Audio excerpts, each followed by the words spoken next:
इससे last video में मैं आपको इलेक्ट्रोकेमिस्ट्री के बारे में, इलेक्ट्रोलाइटिक सेल और उसके बारे में बता चुकी हूँ। ये जो वीडियो है ये इस इलेक्ट्रोकेमिस्ट्री का सेकंड पार्ट है और इसमें हम फर्दर टॉपिक्स करेंगे। फर्स्ट जो टॉपिक आता है इसमें आता है सिंगल इलेक्ट्रोड पोटेंशियल। इससे पहले जो मैंने वीडियो अपलोड की थी उसमें मैंने इलेक्ट्रोकेमिकल सेल, इलेक्ट्रोलाइटिक सेल क्या होते हैं वो बताया था और उनकी रिप्रेजेंटेशन कैसे कर सकते हैं ये एक्सप्लेन किया था।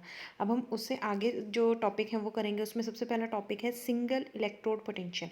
सिंगल इलेक्ट्रोड पोटेंशियल समझने के लिए आप लोगों को ये पता होना चाहिए, जैसे एक ये यहाँ पर मान लो एक बीकर है और बीकर में मैंने क्या किया है, एक मेटल की रोड को डिप किया हुआ है।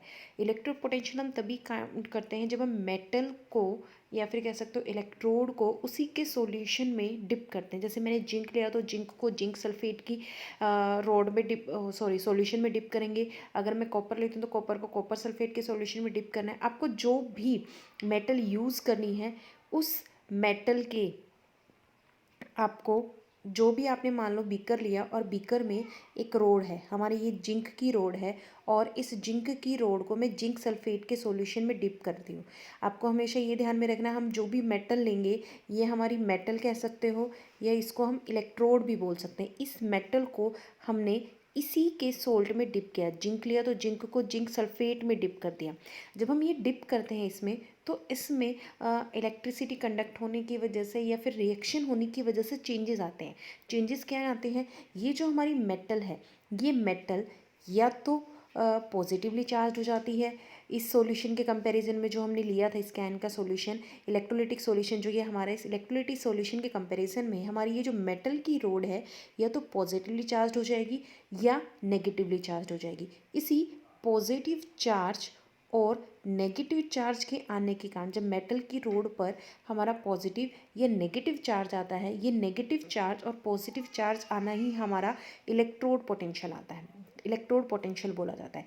इलेक्ट्रोड पोटेंशियल की अगर मैं बात करूँ तो हमारी जो मेटल है उस मेटल पर क्या आ जाएगा, या तो पॉजिटिव चार्ज आ जाएगा या फिर नेगेटिव चार्ज आ जाएगा और उसी पॉजिटिव और नेगेटिव चार्ज के गेन करने के कारण उसको हम इलेक्ट्रोड पोटेंशियल बोलते हैं। मेटल पॉजिटिव चार्ज कब गेन करेगी, जब वो इलेक्ट्रॉन को लॉस कर देगी, और नेगेटिव चार्ज कब गेन करेगी, जब वो इलेक्ट्रॉन को गेन कर लेगी। हम ये मानते हैं, लेकिन जनरली हमारी मेटल क्या होती है, इलेक्ट्रॉन को लूज़ करती है।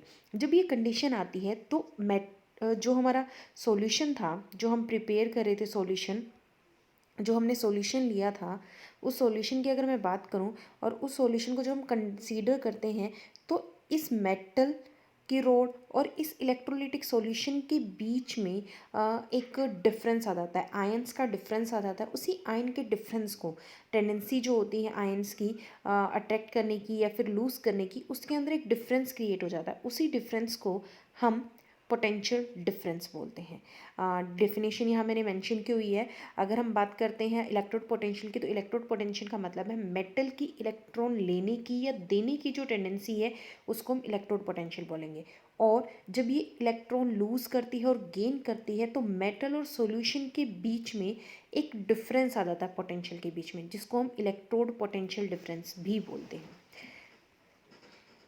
जब ये मेटल को हम डिप करते हैं तो तीन पॉसिबिलिटीज़ उसमें अकर होती हैं। अगर हम कंसीडर करते हैं मेटल, तो मेटल की इस तरह से डिप करने पर थ्री पॉसिबिलिटीज़ आ सकती हैं। फर्स्ट पॉसिबिलिटीज़ क्या आ सकती है, जो मेटल के आयन हैं वो कोलाइड नहीं करते आपस में, मेटल के आयंस जो हैं वो कोलाइड नहीं कर रहे हैं, जिसकी वजह से कोई चेंज नहीं आ रहा। दूसरा, मेटल आयंस क्या करते हैं, इलेक्ट्रॉन को गेन करते हैं और रिडक्शन का प्रोसेस शो करते हैं। तीसरी कंडीशन क्या हो सकती है, जो मेटल एटम है, यहाँ मेटल आइंस की बात की है और इसमें मेटल एटम की बात करते हैं। मेटल यानी कि इलेक्ट्रोड जो है वो इलेक्ट्रॉन का लॉस कर देती है। जो मेटल की इलेक्ट्रोड है, मेटल जहाँ भी यूज़ किया होगा सिर्फ अकेला, उसको हम इलेक्ट्रोड के तौर पे कंसीडर कर सकते हैं। और जब मेटल आयन लिखा हुआ है इसका मतलब जो आपका इलेक्ट्रोलाइटिक सॉल्यूशन था उसके अंदर से जो आयंस आते हैं उनको हम मेटल आयंस बोलते हैं। तो ये जो मेटल की इलेक्ट्रोड हमने ली है, जब वो क्या करती है, इलेक्ट्रॉन को लूज़ करती है तो उसको आयंस में कन्वर्ट हो जाती है, उसको हम ऑक्सीडेशन प्रोसेस बोलते हैं। इनको मैंने आगे और डिटेल में समझाया हुआ है। नेक्स्ट जो हमारा है, देखो जैसे पहले हमने कंडीशन क्या ली थी, जब मेटल की रोड, जब मेटल आयंस है वो कोलाइड नहीं कर रहे। हमारा ये कॉपर सल्फेट का सॉल्यूशन था, ये यहाँ पर कॉपर सल्फेट या फिर जो भी हमारी मेटल के जो हमने ली है उसके सोल्ट हैं, इलेक्ट्रोलाइटिक सॉल्यूशन है। इस इलेक्ट्रोलाइटिक सॉल्यूशन से मान लो मैंने कॉपर यूज़ किया,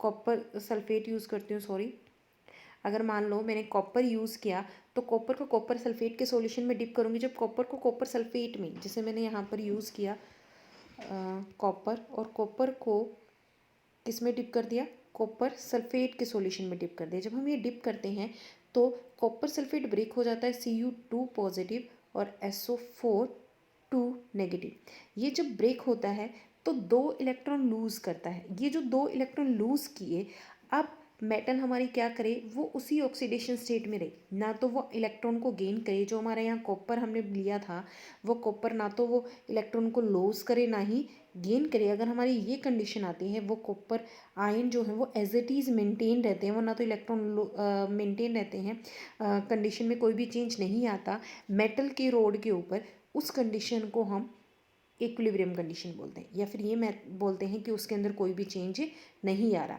जब मेटल क्या करते, कोलाइड करती है, मेटल के आयंस आपस में कोलाइड करेंगे, लेकिन वो ना तो इलेक्ट्रॉन लेंगे और ना ही इलेक्ट्रॉन देंगे, कोई चेंज नहीं आ रहा। एक कंडीशन ये है। दूसरी हमारी जो कंडीशन है वो क्या होगी, दूसरी कंडीशन में जब मेटल क्या करती है, जब ये मेटल की इलेक्ट्रोड हमारे सॉल्यूशन के साथ कांटेक्ट में आती है तो इलेक्ट्रॉन का लॉस करती है। जब मेटल क्या करती है, इलेक्ट्रॉन सॉल्यूशन के अंदर जो आयंस हैं उनके साथ मेटल कांटेक्ट में आती है, और कांटेक्ट में आने के बाद इलेक्ट्रॉन का गेन आ जाता है। आयंस क्या करते हैं, मेटल से इलेक्ट्रॉन ले लेते हैं और वो इलेक्ट्रॉन लेके मेटल में चेंज जाते हैं, और ये जो चेंज होते हैं तो मेटल के ऊपर डिपोजिशन होना स्टार्ट हो जाता है। मेटल की सरफेस क्या हो जाती है, इंक्रीज करना स्टार्ट कर देते हैं। ये जो प्रोसेस है gain of electron, it is known as the reduction potential. और जो ये रिडक्शन पोटेंशियल हुआ, जो मेटल की सरफेस पर आयन आके डिपॉजिट हुए, ये जो न्यूट्रल प्रोडक्ट बनता है उस कंडीशन को हम बोलते हैं ऑस्मोटिक प्रेशर, और इसको हम इलेक्ट्रोनोटेशन के नाम से भी जानते हैं। इस प्रोसेस को रिडक्शन प्रोसेस बोला जाता है और इसको हम इलेक्ट्रोनोटेशन भी बोल सकते हैं। दूसरा, अब अगर मैं बात करूँ, जब मेटल की इलेक्ट्रोड क्या करती है, ब्रेक होना स्टार्ट करती है। मतलब मेटल की इलेक्ट्रोड थी, मेटल की इलेक्ट्रोड क्या किया, इलेक्ट्रॉन लूज़ किए, और जब वो इलेक्ट्रॉन लूज़ करती है तो मेटल की इलेक्ट्रोड किस में चेंज होगी। यहाँ पर जैसे इक्वेशन की बात करूँ, मेटल ने क्या किया, ब्रेक किया, वो ब्रेक हो गई, किस में आ गई, Mn पॉजिटिव और N इलेक्ट्रॉन तो मेटल की रोड पर ही रह जाते हैं, और Mn जो पॉजिटिव आयन है वो क्या करती है, सॉल्यूशन में रिलीज़ कर देती है। इस सॉल्यूशन में रिलीज़ होने से जो नंबर ऑफ इलेक्ट्रॉन्स थे वो मेटल की इलेक्ट्रोड पर जमा होना स्टार्ट हो जाते हैं, जिससे वहाँ पे एक शील्डिंग क्रिएट करते हैं, मतलब मेटल के ऊपर नेगेटिव चार्ज आता है। ये जो लॉस ऑफ इलेक्ट्रॉन था, इसी लॉस ऑफ इलेक्ट्रॉन के कारण हम इसको क्या बोलते हैं, ऑक्सीडेशन प्रोसेस। मेटल की रोड से इलेक्ट्रोड, मतलब मेटल का एक एटम मेटल की इलेक्ट्रोड से, इसको मैं ऐसे समझा देती हूँ। जैसे हमने कंसीडर किया एक ये इलेक्ट्रोड है, इस इलेक्ट्रोड में यहाँ से एक एटम बाहर आया, ये मेटल का एक एटम बाहर आता है, और ये एटम जो होता है वो आयन में ब्रेक हो जाता है। Mn पॉजिटिव आयन में ब्रेक हुआ और n number of electron release की। ये जो n नंबर ऑफ इलेक्ट्रॉन्स हैं, ये n नंबर ऑफ इलेक्ट्रॉन्स तो मेटल की रोड पर ही रह जाते हैं, और जो ये Mn पॉजिटिव हैं, जो हमारे क्या है, ये Mn पॉजिटिव है, ये Mn पॉजिटिव क्या करता है, बीकर के अंदर इस इलेक्ट्रोलिटिक सॉल्यूशन में जाकर स्ट्राइक करता है, वहाँ पर जाके कॉम्बिनेशन करता है। ये जब प्रोसेस हुआ, जो इलेक्ट्रॉन क्या हुआ, मेटल की रोड पर रह गए, मेटल के एक एटम ने इलेक्ट्रॉन का लॉस किया, इसी लॉस के कारण हम इस प्रोसेस को ऑक्सीडेशन प्रोसेस बोलते हैं। और इलेक्ट्रॉन का लॉस हुआ, इलेक्ट्रॉन के लॉस के कारण इसको एक और नाम दिया गया है, डी इलेक्ट्रोनेशन। डी इलेक्ट्रोनेशन को मैंने DN से रिप्रेजेंट किया है। ये मतलब ऑफिशियली रिप्रेजेंटेशन नहीं है, ये मैंने खुद से रिप्रेजेंट करने के लिए दिया हुआ है। आप इसको सीधा भी यूज़ कर सकते हो, डी इलेक्ट्रोनेशन, अदरवाइज ऐसे भी यूज़ कर सकते हो DN के उससे। और जो ये प्रोसेस होता है, इस प्रोसेस को हम सॉल्यूशन प्रेशर भी बोलते हैं। जो एक कंडीशन आई, एक जो हमारी एक हमारी जो बैक स्लाइड में थी कंडीशन, एक कौन सी थी, ऑस्मोटिक प्रेशर वाली। और जो इस सेल में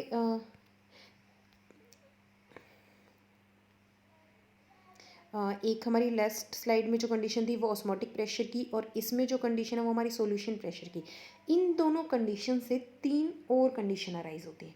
इन दोनों प्रोसेस से हम 3 कंडीशन अराइज करते हैं। जो फर्स्ट कंडीशन, जो 3 पॉसिबिलिटीज़ आती हैं ऑस्मोटिक प्रेशर और सॉल्यूशन प्रेशर से, उनके बेस पे हम क्या करते हैं, स्टडी करते हैं फर्दर।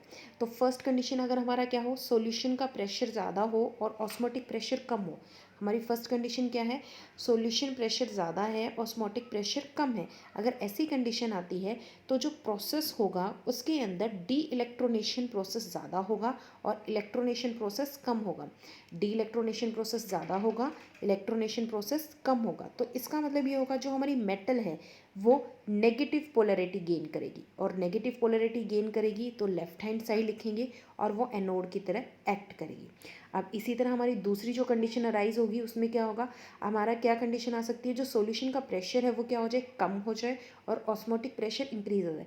अगर ऐसी कंडीशन आती है जो इलेक्ट्रोनोटेशन होगी वो इंक्रीज़ कर जाएगी और डी इलेक्ट्रोनेशन क्या होगी, डिक्रीज़ कर जाएगी। अगर ऐसी कंडीशन बनती है तो मेटल हमारी पॉजिटिवली चार्ज हो जाएगी, उसको हम राइट हैंड साइड लिखेंगे और वो कैथोड की तरह एक्ट करेगी।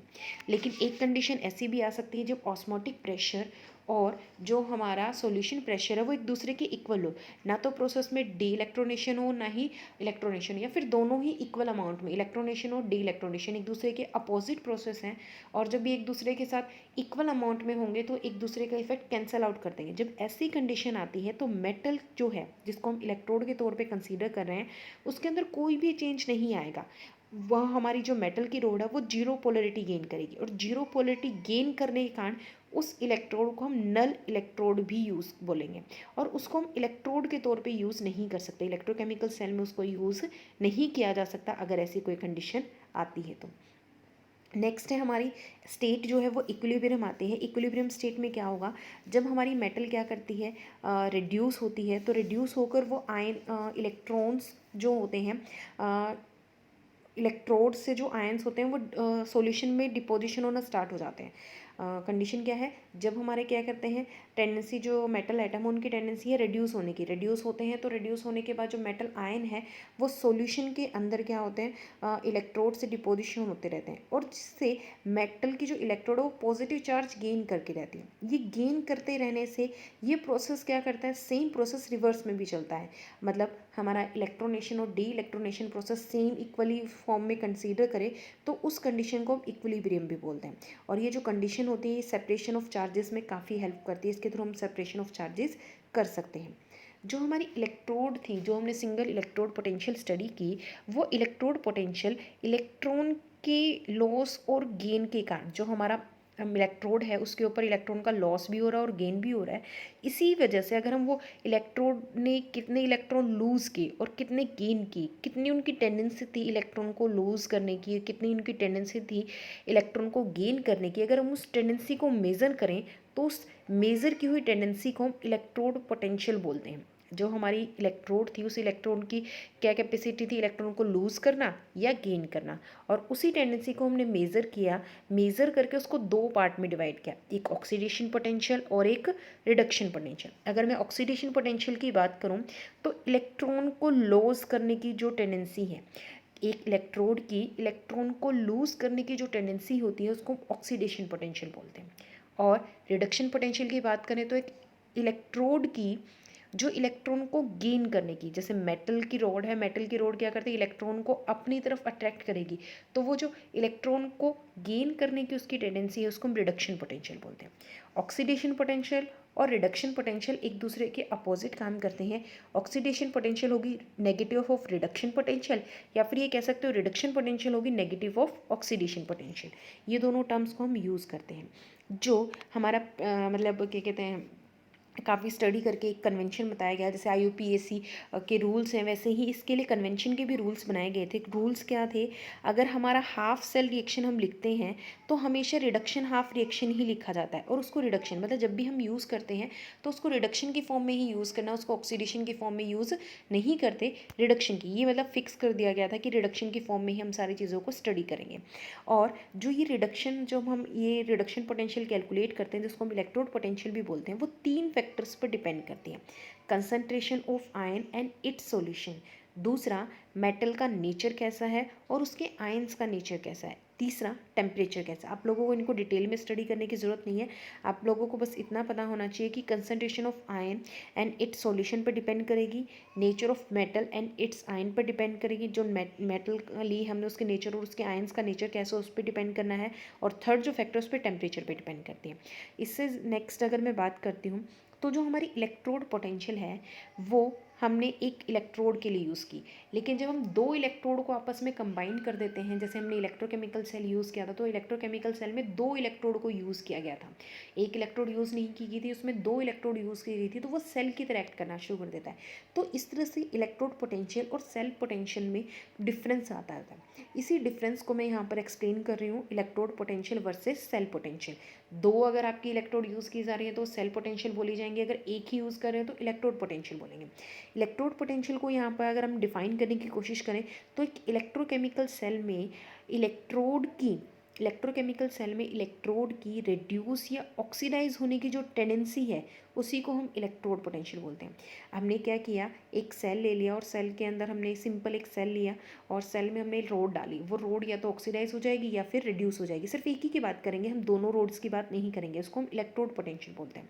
इसमें सिंगल इलेक्ट्रोड को कंसीडर किया जाता है और इसको हम सेपरेटली मेज़र नहीं कर सकते, इसको मेज़र नहीं किया जा सकता। इसको मेज़र करने के लिए किसी के साथ कंबाइन करने की ज़रूरत पड़ती है। अगर मैं सेल पोटेंशियल की बात करूँ तो सेल पोटेंशियल में दो इलेक्ट्रोड को यूज़ किया जा सकता है और उन्हीं दोनों इलेक्ट्रोड में एक पे ऑक्सीडेशन होगा और एक पे रिडक्शन होगा और उन्हीं को यूज़ करके हम फर्दर स्टडी करते हैं। इसमें दो इलेक्ट्रोड की ज़रूरत पड़ती है और सेल पोटेंशियल की बात करें तो इसको हम ईजिली कैलकुलेट कर सकते हैं।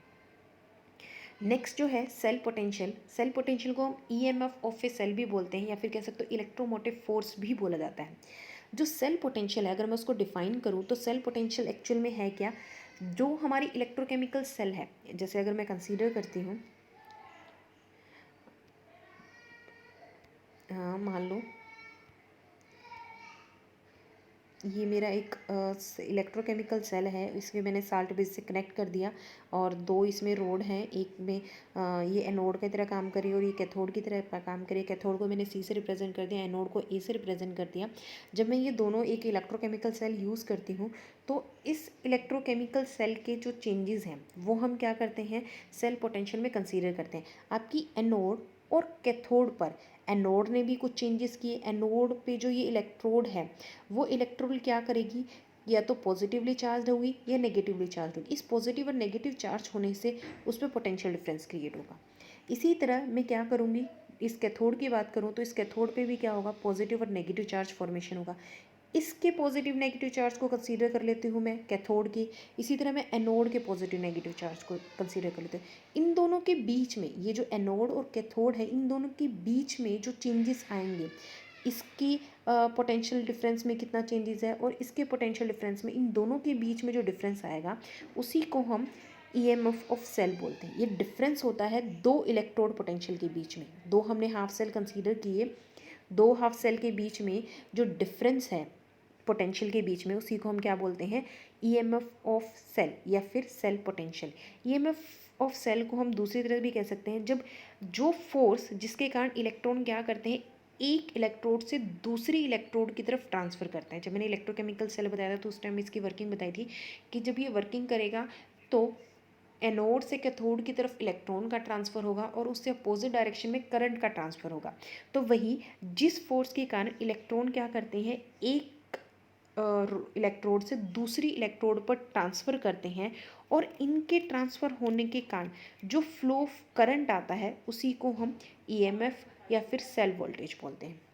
और इस सेल वोल्टेज को हम वोल्ट्स में मेज़र करते हैं। ये जो वोल्ट्स में हम जो ईएमएफ करते हैं डिपेंड करती है नेचर ऑफ द रिएक्टेंट, जो हमने उसमें रिएक्टेंट किए हैं वो यूज़ किए उनके नेचर पर, उन्हीं के अकॉर्डिंग वो इंक्रीज़ और डिक्रीज़ करेगी टेंडेंसी के अकॉर्डिंग। जो हमने कंसनट्रेशन ली है दो हाफ सेल के अंदर, डाइल्यूट है तो उसकी वजह से, ये आपने सारा पिछले फर्स्ट ईयर की इलेक्ट्रोकेमिस्ट्री में पढ़ा था कि डाइल्यूट आप इलेक्ट्रोलाइट यूज़ करते हैं तो क्या होता है, weak electrolyte strong electrolyte use करते हैं तो क्या होता है, ये वहीं पर आता है सर। आपको यहाँ पर वो सारी चीज़ें स्टडी करने की अभी नीड नहीं है।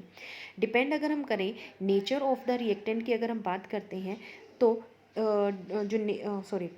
जो हमारा इलेक्ट्रोकेमिकल सेल, जो इलेक्ट्रोमोटिव फोर्स है वो हमारा एक तो नेचर ऑफ रिएक्टेंट पे डिपेंड करेगा, दूसरा जो दो हाफ सेल्स हैं उनकी सॉल्यूशन की कंसंट्रेशन पे डिपेंड करेगा। अगर हम इसको रिप्रेजेंटेशन देनी है तो रिप्रेजेंटेशन सेल पोटेंशियल का होता है, ई सेल से रिप्रेजेंट करते हैं और इसको कैसे काउंट करते हैं, reduction potential of right hand side electron minus reduction potential of left hand side electron.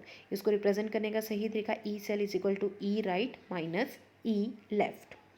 जो हम ये ईएमएफ मेज़र करते हैं उस ईएमएफ को मेज़र करने के लिए हमें 2 इलेक्ट्रोड्स को वोल्ट मीटर की हेल्प से जॉइन करना पड़ता है। और जब हम वोल्ट मीटर की हेल्प से इसको जॉइन करते हैं तो वोल्ट मीटर से हम डायरेक्टली क्या करते हैं, उसके पोटेंशियल डिफरेंस को नोट कर लेते हैं। बट जब हम ये सारी चीज़ें मेज़र करते हैं, नोट करते हैं, तो उसमें कुछ लिमिटेशंस आती हैं।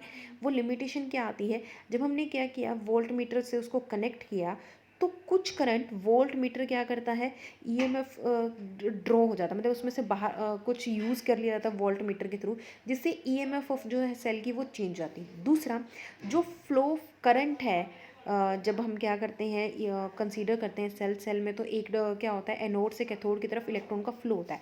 वो जो इलेक्ट्रॉन का फ्लो ऑफ करंट है वो रेजिस्टेंस को ओवरकम करने में यूज़ होता है। इसका मतलब कुछ ना कुछ चीज़ें हमारी लॉस हुई, करंट का लॉस हुआ, करंट का लॉस होने से ईएमएफ कैरियर हो जाएगा। इसी तरह जब हमने क्या किया, करंट जो चेंजेस हुआ उसमें से बाहर निकला, उसी वजह से क्या हो गया, उसकी ईएमएफ में चेंज होगा। दो तरीकों में इंटरनल रेजिस्टेंस और ईएमएफ में चेंज होने की वजह से हम दूसरे मेथड के थ्रू, पोगेनड्रॉफ मेथड के थ्रू, कंपनसेशन पोटेंशियल मेथड के थ्रू उसको यूज़ करते हैं। हम नॉर्मल उसको कनेक्ट नहीं कर सकते, हम एक स्पेसिफिक मेथड यूज़ करते हैं जिसको हम पोगेनड्रॉफ मेथड, कंपनसेशन मेथड बोलते हैं। ये बेसिकली जो पोगेनड्रॉफ है, ये इसकी ईएमएफ मेजरमेंट के लिए, ये इसकी जनरलाइजेशन है। ये यहाँ पर जो डायग्राम है, ये स्कीमेटिक डायग्राम है ईजी, और यहाँ पर ये जो है ये एक्चुअल में दिखता कैसा है और क्या क्या चीज़ें होती हैं वो दिखा रखा है। यहाँ पर ये पोटेंशियोमीटर ब्रिज है, गैल्वेनोमीटर से कनेक्ट किया हुआ है। जॉकी, ये जो जे से रिप्रेजेंट है वो जॉकी होती है, गैल्वेनोमीटर जी से रिप्रेजेंट बोलते हैं। ये वेस्टर्न कैडमियम स्टैंडर्ड सेल के उसमें दिखाया हुआ है। अननोन सेल जिसका हमें रिप्रेज फाइंड आउट करना होता है उससे कनेक्ट कर देते हैं, डीपीटी। इसकी कंपनसेशन जो प्रिंसिपल है पोगेनड्रॉफ का, वो मैंने यहाँ पर एक्सप्लेन किया हुआ है। पोगेनड्रॉफ कंपनसेशन की अगर हम बात करें तो जिसकी हमें ईएमएफ नहीं पता, हम क्या करते हैं, एक वो जो यूज़ करते हैं, पोगेनड्रॉफ जो इंस्ट्रूमेंट हमारा वो यूज़ करते हैं, और उसमें अननोन वैल्यू जो है ईएमएफ की वो डाल देते हैं, जो उसको हमें कैलकुलेट करना है, जिसको हम फाइंड आउट करना है वो डाल देते हैं, और उसके साथ में एक नॉन वैल्यू डालते जाते हैं। जब हम डालते जाएंगे और वो जब तक डालते हैं तब तक उन दोनों की इक्वल ना आ जाए, मतलब जो रेशो होता है वो तब तक इक्वल ना आ जाए, तब तक हम वो डालते रहते हैं। और ये जब हम डालते हैं तो एक स्ट्रेच्ड वायर होती है ए बी, यूनिफॉर्म थिकनेस होती है उसकी, और यूनिफॉर्म थिकनेस होने के कारण जो उसकी ईएमएफ है ए और बी के बीच में, वो हमारी आसानी से काउंट हो जाती है। एक्स जो है इसमें हमारा एक सेल है जो बैटरी, जिसकी ईएमएफ हमें पहले से पता है, जिसकी ईएमएफ हमने एक्स जो है उसको हमें काउंट करना है। काउंट करते वक्त जब हम ये कर रहे हैं तो एक एंड ए से कनेक्ट है उसका और दूसरा जॉकी से कनेक्ट है। इसमें जी गैल्वेनोमीटर के तौर पे हम यूज़ करते हैं, और स्लाइडिंग जॉकी होती है जिसके थ्रू मूव करके हम वो रेशो को सेट करते हैं। ये सारा फिजिक्स में आप एक्सपेरिमेंट करते होंगे, वही सारी चीज़ें हैं। और जब जे को मूव करते हैं ए बी के ऊपर, तब तक मूव करते हैं पॉइंट सी तक कि जो गैल्वेनोमीटर है, ये जो हमारा एरो दिखा रखा है गैल्वेनोमीटर, जब तक हमारा गैल्वेनोमीटर है कोई भी डिफ्लेक्शन शो करना बंद नहीं कर देता, तब तक हम उसको मूव करते रहते हैं। और ये जो एक्चुअल में जब वर्क करता है तो इसके अकॉर्डिंग छोटी सी डेरिवेशन आती है, जो ई एस है, मतलब जिसकी हमने क्या की थी, एस जिसको हमने फाइंड आउट करना है उसकी है। तो ई एस जो है वो डायरेक्टली प्रोपोर्शनल होता है लेंथ ए बी के, जो हमारी वायर थी उसकी डायरेक्टली प्रोपोर्शनल है। और जो ई एक्स है वो डायरेक्टली प्रोपोर्शनल होता है लेंथ ऑफ ए सी की, ए बी जो हमारी स्टैंडर्ड वायर थी उसके, और ए सी जो हमने एडजस्टमेंट से बनाई उस वायर के इक्वल है। E S E M of standard cell है, और ई एक्स एक्सपेरिमेंटल सेल है जिसकी हमने काउंट करनी होती है। ई एक्स की हम निकालते हैं, E S by E x को हम क्या करते हैं, डिवाइड कर देते हैं, और डिवाइड करते हैं तो हमारे पास क्या आता है, लेंथ ए बी अपॉन में लेंथ ए सी। और जब हमें ई एक्स की निकालेंगे तो क्या फॉर्मूला बन जाएगा, लेंथ ए सी इंटू में ई एस अपॉन में लेंथ ए बी। इसके थ्रू हम पोगेनड्रॉफ कंपनसेशन मेथड के थ्रू हम उसको कैलकुलेट कर सकते हैं। इस मेथड को फॉलो करते वक्त हमें कुछ कंडीशंस को फॉलो करना पड़ता है। एक तो जो हमारी स्टैंडर्ड सेल की जो ईएमएफ है वो हमेशा एक्सपेरिमेंटल सेल से ज़्यादा होनी चाहिए, अगर कम हुई तो हम उसको कैलकुलेट नहीं कर सकते। दूसरा, ए बी जो हमारी जो वायर थी वो यूनिफॉर्म होनी चाहिए, उसकी थिकनेस कम या ज़्यादा नहीं होनी चाहिए। वायर जैसे कई बार आप यूज़ करते हो तो कट जाती है, फिर कुछ ऐसा नहीं होना चाहिए, यूनिफॉर्मली थिकनेस होनी चाहिए। तीसरा, जो गैल्वेनोमीटर हम यूज़ कर रहे हैं उसकी सेंसिटिविटी बहुत ज़्यादा हाई होनी चाहिए, वो थोड़ा सा भी अगर उसमें चेंजेस आता है तो उसमें वो डिफ्लेक्शन शो करे, अगर ऐसा नहीं है तो हम उसमें एक्यूरेसी हमें नहीं देता है।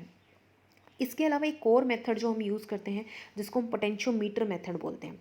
इस पोटेंशियोमीटर मेथड में हम दो चीज़ें यूज़ करते हैं, एस डैश जो है हमारा स्टोरेज बैटरी है और एस हमारा स्टोरेज सेल है। एक्स एक्सपेरिमेंटल सेल है जिसको हम कैलकुलेट करते हैं। एक्सपेरिमेंटल जो सेल है वो पोटेंशियोमीटर मेथड की ज़रूरत क्या पड़ी थी, ये तीनों एक्यूरेसी, तीनों कंडीशंस होने के कारण कि हम इससे कहीं ना कहीं हमारा एरर आ जाता था, तो हम एक और मेथड यूज़ करते हैं जिसको हम पोटेंशियोमीटर मेथड बोलते हैं। इसमें एस डैश स्टोरेज बैटरी के तौर पे यूज़ किया जाता है और एस स्टोरेज सेल के तौर पे यूज़ करते हैं। एक्स जो है वो एक्सपेरिमेंटल सेल है जिसको हमने कैलकुलेट करना है, और ये कनेक्ट होता है ए और बी एंड से। जो अगर हम देखें, सॉरी, जो एक्स है वो ए एंड से कनेक्ट होता है, और जो बी है वो यूनिफॉर्मली स्ट्रेच्ड है। ए बी जो है वो यूनिफॉर्मली स्ट्रेच्ड वायर है, और इसको हम क्या करते हैं, रेजिस्टेंस आर के थ्रू कनेक्ट कर देते हैं। जो हमारा रेजिस्टेंस है उसके थ्रू इसको कनेक्ट किया जाता है। जे हमारी जो है वो जॉकी है जिसको हम क्या करते हैं, आगे पीछे मूव करें। जे हमारी यहाँ पहले सी पॉइंट पे होती है, फिक्स कर देते हैं सी डैश पॉइंट पे, मतलब मूव करने के, इस रेशो को फिक्स करने के लिए हम आगे पीछे उसको मूव करके सेट कर देते हैं। जो हमारी आर है वो एडजस्टेड होती है, मतलब जो रेजिस्टेंस है हमारा एडजस्ट किया जाता है जब तक उसमें डिफ्लेक्शन शो होना बंद ना हो जाए। आर जो है हमारा, इस रियोस्टेट्स के थ्रू हम उसमें देखते रहते हैं कि कितना एडजस्टमेंट करना है। ई एस जो है वो डायरेक्टली प्रोपोर्शनल होगा ए सी डैश की। वहाँ पर जो ई एस है वो डायरेक्टली प्रोपोर्शनल था ए सी के, लेकिन यहाँ पर डायरेक्टली प्रोपोर्शनल होगा ए सी डैश की। जो इंसर्ट करते हैं हम, कि जो पॉइंट बी पर अगर हमारी कोई जब हम इंसर्ट करते हैं, ये ए है और नीचे यहाँ पर मेंशन नहीं किया हुआ, यहाँ ए के नीचे जस्ट जो पॉइंट बनेगा वो बी पॉइंट होगा। जब हम इन की क्या करते हैं, बी पॉइंट पे इंसर्ट करते हैं, तो एक्स हमारा क्या करता है, सर्किट के अंदर आ जाता है जिसको हमने कैलकुलेट करना है, और उसकी हम वैल्यूज़ ले लेते हैं। और जे को जब हम मूव, और पहले तो हमने ए के अकॉर्डिंगली एस की वैल्यूज़ निकाली, फिर हम निकालते हैं बी की वैल्यूज़, और बी की भी तब तक निकालते हैं, मतलब तब तक उसको सेट करते हैं जब तक उसमें कोई भी डिफ्लेक्शन होना बंद ना हो जाए। और जब ये डिफ्लेक्शन होना बंद हो जाता है तो हमें एक नल पॉइंट मिल जाता है जिसको हम सी बोलते हैं। और वो जब सी पॉइंट मिलता है तो हमारी इसी के अकॉर्डिंग कैलकुलेशन करते हैं। जो ई एस है वो डायरेक्टली प्रोपोर्शनल लेंथ ए सी के। जब ई एस भी डायरेक्टली प्रोपोर्शनल है, ई एक्स हमारी अननोन ई एम एफ है, और हम जब इसमें एक वैल्यूज़ पुट करेंगे, सॉरी यहाँ पर ए सी नहीं आएगा, ए सी डैश आएगा। इसको ठीक कर लेना, यहाँ पर जो ये वाली वैल्यूज़ है अगर मैं बात करूँ तो यहाँ पर ए सी डैश है, और हम जब इसकी वैल्यूज़ कैलकुलेट करते हैं, ई एक्स जो डायरेक्टली प्रोपोर्शनल है वो ए सी के होगा, और यहाँ या तो इसको आप ठीक कर लीजिएगा, यहाँ तो यहाँ इसको एक्स कर लीजिएगा, या फिर इसको ए सी डैश कर लीजिएगा। ये थोड़ी सी मिसप्रिंटिंग हो गई। ए एक्स की बात करूँ तो अननोन ई एम एफ है, हमें वैल्यू निकालनी है ई एक्स की। अब मैं क्या करूँगी, ई एक्स को डिवाइड कर दूँगी ई एस से। जब हम ई एक्स को ई एस से डिवाइड कर देते हैं तो हमारा फॉर्मूला बन जाता है length A C divide into में E S divide by A C dash. इस फॉर्मूले के थ्रू हम उसकी वैल्यूज़ को कैलकुलेट कर सकते हैं। जो हमारा स्टैंडर्ड सेल होता है उसको कैलकुलेट करने के लिए कुछ रिक्वायरमेंट होती है। ये हमारी इलेक्ट्रोड, यहाँ से इलेक्ट्रोड पोटेंशियल हो जाती है। अब इलेक्ट्रोड पोटेंशियल हम किसी एक स्टैंडर्ड सेल की कैलकुलेट करते हैं। स्टैंडर्ड सेल की इलेक्ट्रोड पोटेंशियल कैलकुलेट करने की ज़रूरत क्यों पड़ती है, क्योंकि अगर हमारे पास कोई स्टैंडर्ड सेल नहीं हुआ तो हम उस जिसकी हमें नहीं पता, जैसे हमारे पास कोई अननोन सेल है और उस अननोन सेल की हमें इलेक्ट्रोड पोटेंशियल कैलकुलेट करनी है, तो जब तक हम स्टैंडर्ड यूज़ नहीं करेंगे तब तक उसको कैलकुलेट नहीं कर सकते। जैसे अगर मैं बात करूँ, आप कहीं कोई सामान लेने जाते हैं, और कहीं कोई सामान लेने के लिए आपको मान लो 1 किलो चीज़ खरीदनी है, तो 1 किलो चीज़ खरीदने के लिए क्या करना पड़ता है, जो आप जिस भी दुकान से लेने जाते हो वो क्या करता है, उस 1 किलो चीज़ खरीदने के लिए उसके कंपैरिजन में एक और चीज़ रखता है जिसका वेट कितना होता है, 1 किलो होता है।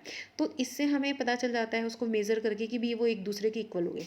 अब वही चीज़ हम स्टैंडर्ड सेल में भी ज़रूरत पड़ती है। अगर हमारे पास एक स्टैंडर्ड होना बहुत ज़रूरी है, अगर हमारे पास स्टैंडर्ड नहीं हुआ तो हम दूसरे किसी भी सेल की ई एम एफ को या फिर किसी और चीज़ को कैलकुलेट नहीं कर सकते।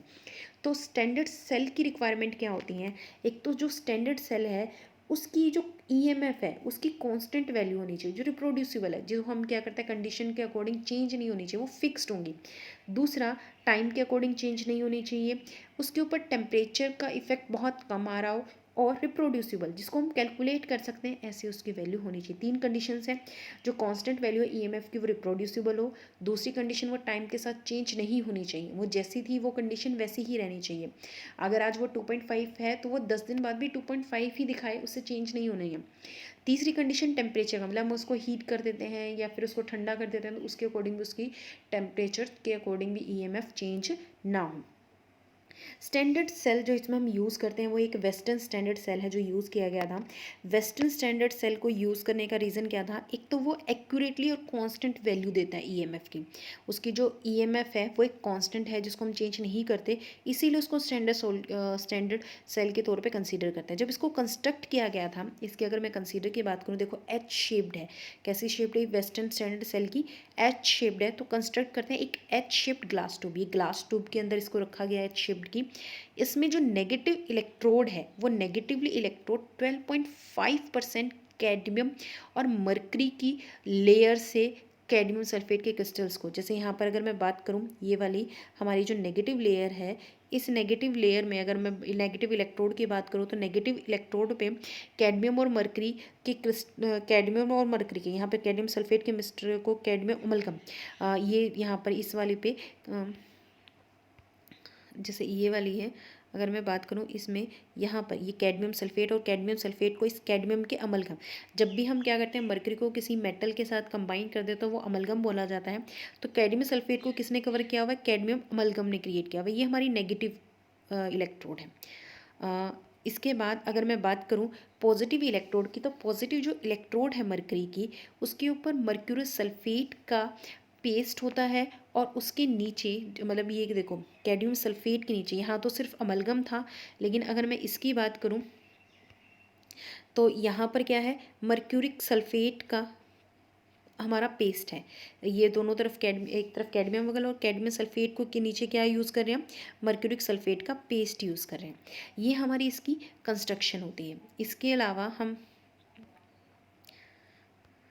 बात करते हैं जो पूरा का पूरा सेल है, उस पूरे के पूरे सेल को हम कैडमियम सल्फेट से, ये देखो पूरे के पूरे सेल को ब्लू कलर से दिखाया हुआ कैडमियम सल्फेट के सॉल्यूशन से फिल कर देते हैं और ऊपर से सील कर देते हैं। सील करने के बाद यहाँ पर मैंने साथ में जो यूज़ किया हुआ है,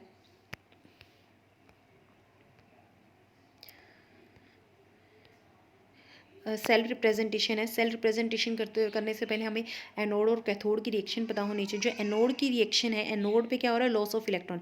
कैडमियम क्या कर रही है, 2 इलेक्ट्रॉन लॉस कर रही है, और वो 2 इलेक्ट्रॉन लूज करने के बाद ये हमारी क्या करते हैं, ये वाली रोड हमारी एनोड की डायरेक्ट कर रही है और दूसरा हमारी ये वाली कैथोड की डायरेक्ट कर रही है। जब हम बात करते हैं इस कंडीशन की, तो हमारी कैथोड पे जो मर्क्यूरिक सल्फेट है वो 2 इलेक्ट्रॉन लेकर मर्क्यूरिक आयन से मरकरी में चेंज हो जाती है और सल्फेट आयन को रिलीज़ कर देती है। और जब ये सल्फेट आयन रिलीज़ होते हैं तो इन दोनों की हम ओवरऑल रिएक्शन लिखते हैं। ओवरऑल रिएक्शन जो आती है हमारी, क्या आती है, cadmium plus mercuric ion give rise to cadmium ion plus mercury. और अगर हम इसकी रिप्रेजेंटेशन देखें तो रिप्रेजेंटेशन रखते वक्त हम क्या करते हैं, right hand side, right hand side और फिर लेफ्ट हैंड साइड। पहले हमारा कैडमियम इस साइड देखें हम, हमारा कैडमियम को और मरकरी के वो लिया गया था सोल्ट, कैडमियम को मरकरी के उसमें सोल्ट में रखा गया था। और किस में चेंज होता है, वो कैडमियम 2 पॉजिटिव आयन में चेंज होता है। ऑक्सीडेशन होता है कैडमियम से 2 पॉजिटिव में। फिर हमने क्या किया हुआ है, सोल्ट ब्रिज के उससे दिखाया, इसमें सोल्ट ब्रिज नहीं है लेकिन वो लेयर बन रही है, इसलिए हम डबल से रिप्रेजेंट कर रहे हैं। फिर मर्क्यूरिक सल्फेट, देन हमारा क्या आ रहा है, मरकरी में चेंज हो रहा है। ये हमारी रिप्रेजेंटेशन है। और इसी सेल की एक और मैंने जो यूज़ होती है हमारा, ये देखो मरकरी जो है हमारा कैडमियम सल्फेट का वेस्टर्न जो क्रिक मॉडल, वेस्टर्न जो स्टैंडर्ड सेल है उसकी जो जनरल जो हमारा दिखाई देगा वो ऐसा दिखाई देता है। ये नीचे ये जो चीज़ है ये मरकरी की हमारी यूज़ होती है। ये जो हमारा है ये हमारा मरकरी के लिए यूज़ होता है जो कनेक्ट है, ये देखो ऊपर से सील किया हुआ है, ये हमारी जनरल चीज़ है। Thank you.